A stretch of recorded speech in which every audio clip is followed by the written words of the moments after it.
Greetings, it is I, Tantus Naravan Dracovin, Lord and Emperor of the Dracovin Empire, and welcome. Today we're going to continue our discussion on BESM. We're going to get back into it. I've been going over the rules now. I'm going to start talking about combat rules for BESM. So this is when we're finally diving into some of that meat of the game system. So let's go over the basics of the combat rule. So for basics of combat, we all roll 2d6, we add whatever bonuses we get to initiative, and then we arrange ourselves in order, from highest to lowest. Ties would be acting at the same time, and they just say they act at the same time. Now on your turn, you can take an action. There are three types of general actions you can take. A combat action, which means I'm doing something to harm someone else in the battle. And that's all it really is I'm taking some kind of action to hurt someone. Or I could take a tactical action on my turn. A tactical action would be doing something that would give myself a bonus or enhance my position in the combat. It might be something like taking aim at someone. It might be a tactical action you would take. And then there's general actions, which is everything else you could take in possibly during your round. Now during your round you can also move. Now there's different speeds of movement. Generally the speed is if you're walking around, you can move 1 meter per round, equivalent of your body. So if you have a body of 4, you can move 4 meters. If you had a body of 12, for whatever god-awful reason, you can move 12 meters. Now of course, other things can enhance your movement.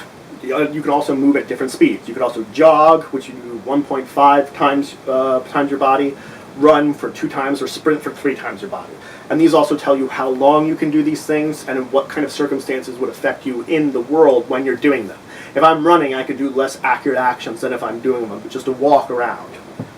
Now you can swim and crawl. Normally you're going to swim and crawl at 1 meter per round. Though you can push yourself up to 2 meters per round. Again, a lot of attributes can enhance these things, including these, and they do give general jumping rules in the book, which you could look at how far you can jump. Just reading the book if you want to really take some kind of ridiculous jump. Normally you don't have to really worry about it, just doing little short jumps. But if I'm like leaping from building to building, I will have to look into how much I can do.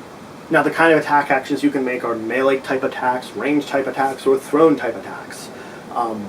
They're all going to be based upon the different attributes and abilities you have and different weapons you're using. Now if you're doing ranged, depending on how far away, you might get some more penalties. The farther you are, the more penalties. Motion might also affect how your ranged attacks works. They do give a list of penalties for various circumstances in the book that you can look at the chart and see if what I'm doing at any kind of certain time will give me a penalty to certain types of actions in combat. Now the kind of tactical actions you can do are taking aim. You can get a bonus +1 for taking aim action. And this is based upon ranged. You can do wait for opening, which gives you +1 melee on a melee attack, and you can also take a defense action, which gives you +3 when you're making defensive rolls. You can take multiple actions around if you have the abilities to.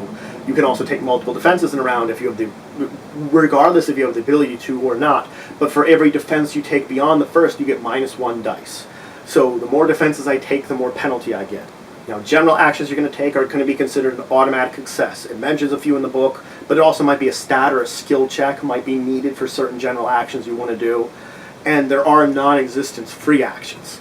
This would be doing a short move. It's not going to be part of anything. Like most movements, it might take some of your movements, it might be so fast you're taking up your movement. But this one, you can move like a short distance, say a few words, and your defense rolls all count as non-actions, and you can just do them. Everything else is part of your sort of action block about what you can do. So that's all I wanted to talk about today, coming into BESM's combat abilities. I will talk more about BESM combat. I will go over some more. I will continue delving into it next time. So if you have any questions, comments, anything you want to say, anything you think I missed that's very important, leave it in the comments below. Please leave a like if you enjoyed this video. It's a great way of showing support here at the Empire. Please subscribe if you already aren't a member, if you already haven't. We're always looking for more citizens of the Empire. Please share this video if you know of anybody to be interested in it or learn anything from it. And until the next time, I bid you farewell.